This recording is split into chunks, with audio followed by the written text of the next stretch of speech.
시청자 여러분, 안녕하십니까? 2026년 4월 2일 목요일 글로벌 인사이트 시작합니다. 오늘 세계 경제와 정세는 그야말로 롤러코스터와 같습니다.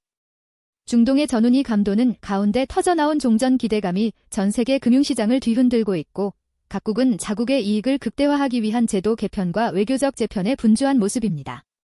오늘도 박 작가님과 함께 이 복잡한 흐름을 입체적으로 짚어보겠습니다. 작가님, 어서 오세요.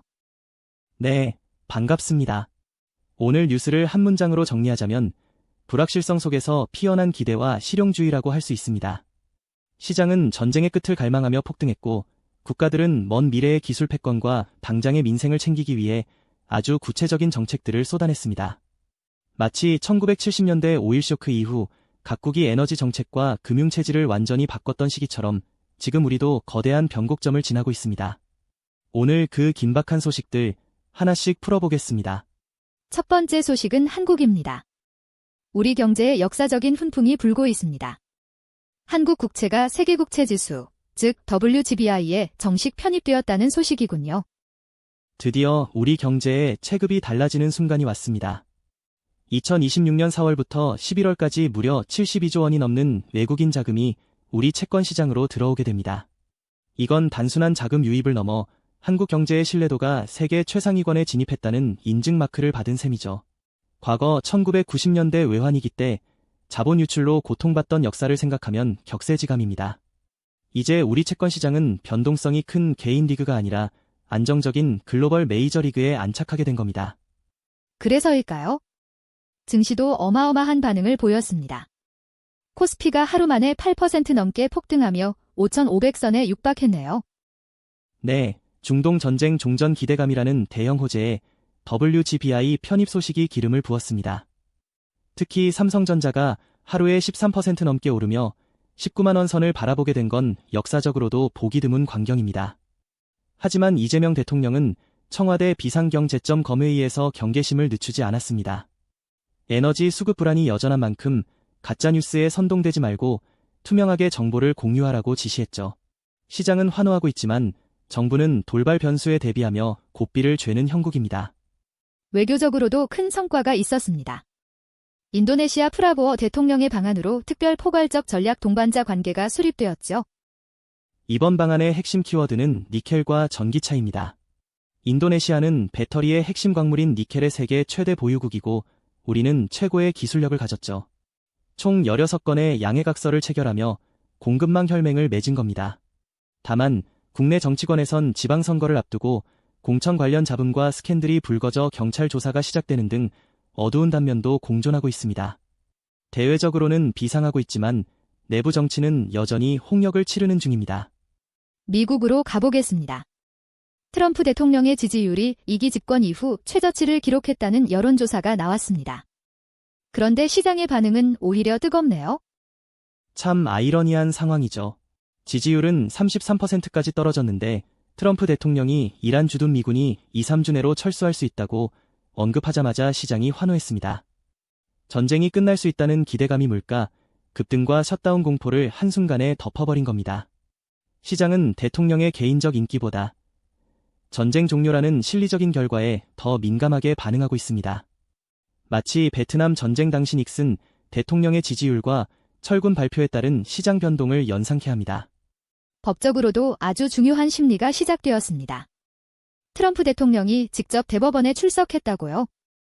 네, 바로 속지주의 시민권 종료 문제입니다.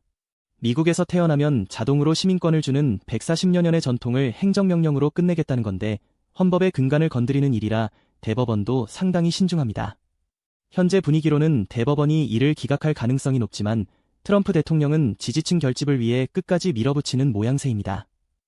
이런 정치적 경랑 속에서도 경제적으로는 스페이스X가 비공개 IPO 서류를 제출하며 미래 산업에 대한 기대감을 키우고 있습니다. 경제 지표 관리 차원에서는 상장 기업의 분기 보고서 제출 의무 폐지 카드까지 꺼내 들었군요. 2025년에 트럼프 대통령이 제안했던 내용인데 SEC가 이제 본격 검토에 들어갔습니다. 기업들의 공시 부담을 줄여서 투자를 활성화하겠다는 의도죠. 하지만 투명성이 생명인 자본시장에서 깜깜이 투자가 될 수 있다는 우려도 만만치 않습니다. 정치적으로는 위기지만 경제 시스템은 철저하게 친기업적 탈규제로 재편하려는 트럼프식 비즈니스 통치가 노골화되고 있습니다. 중국은 지금 제15차 5개년 계획 준비에 박차를 가하고 있습니다. 특히 과학기술 분야에 사활을 거는 모습이네요. 중국의 5개년 계획은 국가의 운명을 결정하는 나침반과 같습니다. 이번에는 베이징, 상하이, 광둥을 잇는 3대 과학기술 혁신센터를 중심으로 원천 기술 확보에 모든 역량을 쏟아붓고 있습니다. 왕이 부장이 인류 운명 공동체라는 개념을 외교의 핵심 과제로 강조하며 연구센터를 방문한 것도 같은 맥락입니다. 기술 패권을 쥐고 이를 바탕으로 국제 질서의 새로운 표준을 중국이 주도하겠다는 선언이죠. 한국과의 관계에서는 다소 유연한 태도를 보이고 있습니다. 비자 조건 완화를 긍정적으로 평가했군요. 마오닝 대변인이 이례적으로 환영의 뜻을 밝혔습니다. 경제가 어려운 상황에서 인적 교류와 관광 활성화가 절실하다는 신호입니다. 하지만 미국과의 무역 갈등은 여전히 해결 기미가 보이지 않습니다. 미 무역대표부 보고서에 따르면 중국이 여전히 무역 장벽을 높게 쌓고 있다고 지적했거든요. 겉으로는 웃으며 교류를 말하지만 속으로는 기술과 자본의 장벽을 더 견고히 쌓는 하이브리드 전략을 쓰고 있습니다. 내부적으로는 환경과 문화 교류에도 신경을 쓰는 눈치입니다. 홍수 시즌 대비와 카자흐스탄과의 문화 교류 소식도 들리네요. 4월 1일부터 공식 홍수 시즌에 돌입했는데 이건 중국의 단순한 자연현상이 아닙니다.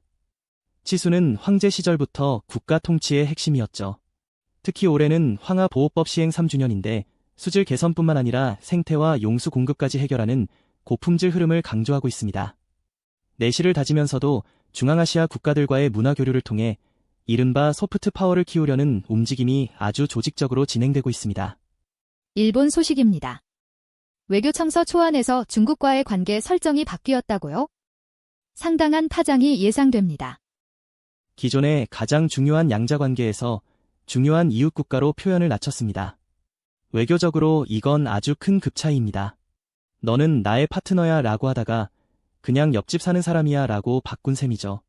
중국이 즉각 심각한 우려를 표명하며 반발하고 있습니다. 일본은 대신 인도네시아와의 해양안보 및 공급망 협력을 강화하며 중국을 우회하는 포위망을 더 촘촘히 짜고 있습니다. 경제지표인 단칸 조사 결과는 긍정적으로 나왔는데 금리 인상 가능성이 제기되고 있죠. 기업들의 체감 경기가 확실히 좋아졌습니다. 니케이 지수도 종전 기대감에 53,000선을 돌파하며 사상 최고치를 갈아치웠고요. 시장에서는 이 정도 기세라면 일본은행이 4월에 금리를 올릴 명분이 충분하다고 보고 있습니다. 다만 기업들이 다음 분기 전망을 보수적으로 잡고 있다는 점이 변수입니다. 중동 정세가 워낙 불안정하니 돌다리도 두드려보고 건너겠다는 일본 특유의 신중함이 묻어납니다. 생활 밀착형 소식으로는 자전거 단속 강화가 눈에 띕니다. 이제 자전거도 딱지를 떼게 되네요. 오늘부터 자전거 교통 위반에 청색 딱지 제도가 도입됐습니다. 최대만 2,000엔의 범칙금을 내야 하는데 이건 일본 사회의 질서의식을 다시 한번 다잡겠다는 신호입니다. 지진 소식도 있는데 이바라키현에서 규모 5.0 지진이 발생해 긴장감을 줬습니다. 다행히 쓰나미는 없었지만 비 소식이 겹쳐 산사태주의보가 내려진 상태입니다. 자연재해와 제도 변화 속에서도 벚꽃축제는 연장 개최되는 등 일상을 지키려는 노력이 이어지고 있습니다. 중동의 두 당사국 상황은 여전히 안개 속입니다. 이란은 강경한 태도를 유지하면서도 경제적 타격이 커 보입니다. 이란의 의회의장은 미국 국무장관의 발언에 대해 미국의 꿈일 뿐이라며 강력히 반박했습니다. 군사적으로도 드론을 이용해 미군 기지와 시설을 공격했다고 발표하며 전력을 과시했죠. 하지만 내부 사정은 녹록지 않습니다. 무역 적자가 지속되고 있고 오펙 생산량도 6년 만에 최저치입니다. 특히 최근 공격으로 테헤란 남부의 에코파크와 태양광 발전소 같은 민생 기반 시설이 파괴된 것이 뼈아픈 대목입니다. 항전 의지는 높지만 경제적 기초 체력이 바닥나고 있다는 게 이란의 딜레마입니다. 이스라엘 역시 전쟁의 비용을 톡톡히 치르고 있습니다. 마이너스 성장이 예고되었죠. 이스라엘 수석 경제학자가 올 1, 4분기 성장률을 마이너스 9.5%로 예측했습니다. 이건 전시 경제의 참혹한 성적표입니다. 중앙은행이 금리를 4%로 동결하며 버티고 있지만 6월절 기간에도 미사일 공격으로 시민들이 대피소로 향해야 하는 상황입니다. 축제가 전쟁의 그림자에 가려진 거죠. 그나마 불행 중 다행인 건 이런 위기 속에서도 스타트업 투자가 전년 대비 34%나 늘었다는 점입니다. 기술은 죽지 않는다는 이스라엘의 저력이 확인된 셈입니다. 트럼프 대통령의 태도 변화도 변수입니다. 이스라엘에게 주는 메시지가 차가워졌어요. 트럼프 대통령이 호르무즈 해협 안보는 미국의 임무가 아니다라며 발을 빼려는 모양새를 보이고 있습니다. 동맹국들이 돈을 더 내라는 압박이죠. 여기에 프랑스 등 유럽 국가들이 이스라엘행 군사 원조 항공기의 영공 통과를 제한하면서 이스라엘은 외교적 고립감까지 느끼고 있습니다. 전쟁의 끝을 바라보는 시각이 동맹국들 사이에서도 극명하게 엇갈리고 있습니다. 인도는 대대적인 제도 개혁과 산업 구조 재편에 나섰습니다. 오늘부터 새로운 소득세법이 시행된다고요? 네, 1961년부터 써오던 낡은 법을 버리고 2025년 소득세법을 전격 시행했습니다. 복잡했던 세금 체계를 단순화하고 디지털 환경에 맞게 뜯어고친 건데 이건 인도가 글로벌 비즈니스의 표준이 되겠다는 의지입니다. 특히 경미한 사업상의 실수들을 비범죄화하는 잔 비슈와스 법안 통과는 인도에서 사업하기 참 힘들다는 편견을 깨려는 파격적인 조치입니다.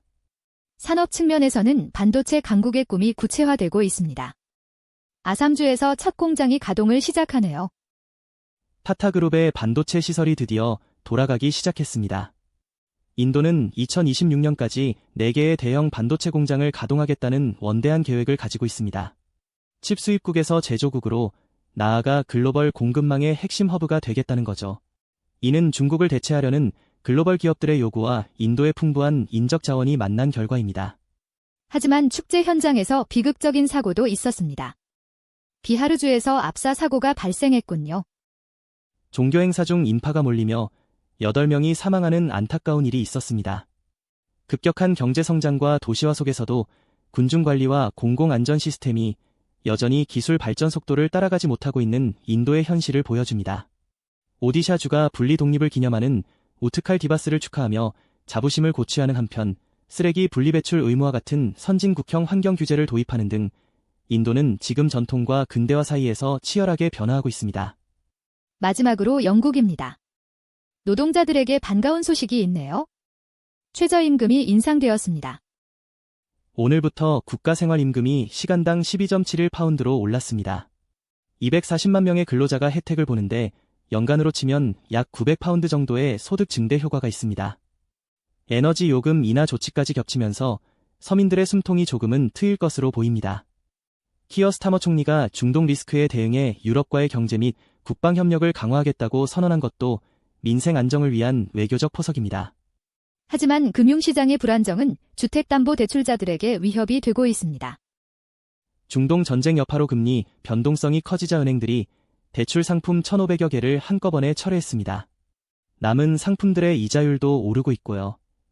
영국 중앙은행은 130만 가구의 상환 부담이 늘어날 것으로 경고했습니다. 서민들은 임금이 올라서 좋은데 대출 이자가 그 상승분을 깎아 먹는 안타까운 상황입니다. 보건 분야에서는 획기적인 권고가 나왔습니다. 비만 치료제인 쥐고비를 심혈관 질환 예방에도 쓰라고요. 영국 NIC가 100만 명 이상의 사람들에게 위고비 처방을 권고했습니다. 단순한 체중 감량이 아니라 심장마비와 뇌졸중을 막는 예방의학의 도구로 인정한 겁니다. 이는 공공의료 시스템의 장기적 비용을 줄이려는 전략적 판단입니다. 또한 스코틀랜드에서 처음으로 우수투 바이러스가 검출되는 등 방역당국이 긴장하고 있지만 인체 감염 위험은 낮다고 하니 다행입니다.